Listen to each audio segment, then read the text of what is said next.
વ્યક્તિત્વ એમ જ નહીં નીકળે સાહેબ, સંજોગો અને સમાજના ઘા પણ ઝીલવા પડશે. ઝડપ બે ઘણી વધી જતી હોય છે જ્યારે જિંદગી દાવ પર લાગી હોય છે. જેની આજે તમે કદર નથી કરતા એ વસ્તુ જ એક દિવસ તમને કદર કરતા શીખવશે. ક્યારેક ખરાબ સમય પણ બહુ સરસ લોકોને મેળવવા માટે જ આવતો હોય છે. જેનો સ્વભાવ સારો હોય ને સાહેબ, એને પ્રભાવ પાડવાની કોઈ જરૂર નથી. લાગણીઓનું રોકાણ ખોટી જગ્યાએ કરશો તો આવકમાં તકલીફ સિવાય બીજું કંઈ નહીં મળે.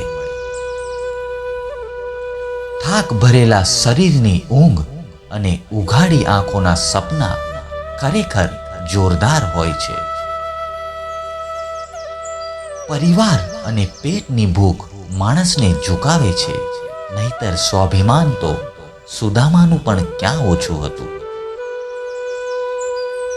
પોતે ખરેખર જેટલા સારા હોય એટલા દેખાવાની હિંમત બહુ ઓછા લોકો કરતા હોય છે. બેશક સારી વ્યક્તિ બનો, પણ એ સાબિત કરવામાં સમય ના બગાડો.